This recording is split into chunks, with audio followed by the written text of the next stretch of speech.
ब्रजमोहन श्रीवास्तव जी, सीधे आपका रुख करते हुए, क्योंकि आज जो कोशिश ममता बनर्जी की ओर से की गई है मिशन दिल्ली के लिए, उसमें खुद शरद पवार साहब और सुप्रिया सुले की मौजूदगी थी राजधानी दिल्ली में। तो नेतृत्व ममता बनर्जी का 2024 के लिए स्वीकार होगा क्या एनसीपी को? चित्रा जी, देखिए, जो अभी राजनीतिक हालात है और आने वाले जो 2-3 साल में जो राजनीतिक हालातों में परिवर्तन आना है, उसमें आप ये निश्चित जानिए कि हिंदुस्तान में भारतीय जनता पार्टी के खिलाफ एक सशक्त दूसरा मोर्चा जरूर खड़ा होगा। इस पर कहीं किसी प्रकार की कोई शक किसी को नहीं करना चाहिए, क्योंकि जो राजनीतिक हालात होते हैं वो मजबूर करते हैं राजनेताओं को भी और राजनीतिक दलों को। जैसे कि अभी सबसे ज्यादा संवैधानिक संस्थाएं और उनकी गरिमा इस समय दांव पे है। जिस प्रकार से महंगाई बढ़ी है, जिस प्रकार से और बहुत सारे ऐसे मुद्दे हैं जिनके ऊपर वर्तमान सरकार ठीक ढंग से नियंत्रण नहीं कर पा रही है। जिन आशाओं को लेकर लोगों ने इनको वोट देकर सत्ता में लाया था 2019 में, बात बिल्कुल ठीक थी, लेकिन आज के हालात क्या है? आज बेरोजगारी बढ़ी हुई है, आज चीजें इतनी ज्यादा महंगी है कि उनको खरीदने में आदमी को पसीना आ रहा है। पेट्रोल जिसकी कीमत उन्होंने कहा था कि हम 35 रुपए लीटर बेचेंगे, आज वो 110 रुपए प्रति लीटर उपलब्ध है। तो ये सारी बातें हैं जो इस समय भारतीय जनता पार्टी के नेतृत्व और भारतीय जनता पार्टी के खिलाफ जा रही है। तो बीजेपी जैसी इतनी बड़ी पार्टी को चुनौती देने के लिए यही तो सवाल है कि चेहरा आपका कौन होगा 2024 के लिए? क्या डिसाइड किया चेहरे का नहीं है चित्रा जी। एक मिनट में आपको पीछे ले चलता हूँ। जब इमरजेंसी के बाद जब सारे राजनीतिक दल एक हुए थे, उस समय कोई चेहरा सामने नहीं था।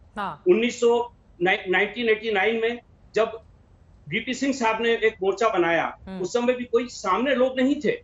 ये हालात, मैं वही आपसे कह रहा हूं कि परिस्थितियां मजबूर करती हैं कि कौन सा चेहरा सामने आए। आज ममता बनर्जी को क्यों नहीं मिलना चाहिए मौका? आदरणीय ममता बनर्जी जी ने जिस प्रकार से भारतीय जनता पार्टी को पश्चिम बंगाल में परास्त किया है, वो अपने आप एक बहुत बड़ी उपलब्धि है। पूरे देश ने उसको देखा है।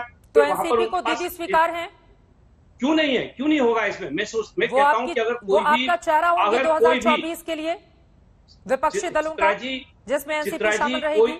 चित्रा जी, मैं आपका प्रश्न नहीं सुन पाया, क्या बोलिए? आप फिर से पूछिएगा प्लीज। 2024 के लिए ममता बनर्जी चेहरा होंगी, एनसीपी इस बात को स्वीकार कर रही है और उसी चेहरे की बदौलत प्रधानमंत्री नरेंद्र मोदी को आप लोग चुनौती देंगे, ये कह रहे हैं आप?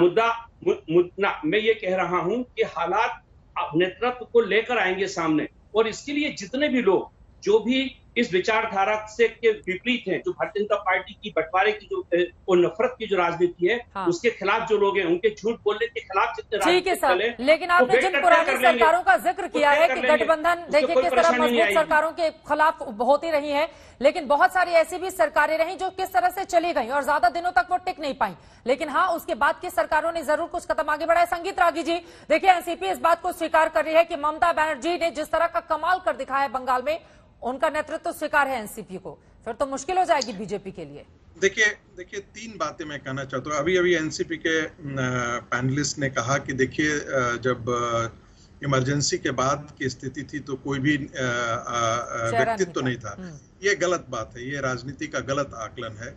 उस समय एक जयप्रकाश नारायण के रूप में एक ऐसा व्यक्ति था और मोरारजी देसाई के रूप में भी एक ऐसे व्यक्ति थे, चरण सिंह थे, जिनकी दागदार छवि नहीं थी और राष्ट्रीय परिदृश्य पर एक ध्रुवतारे की तरह थे।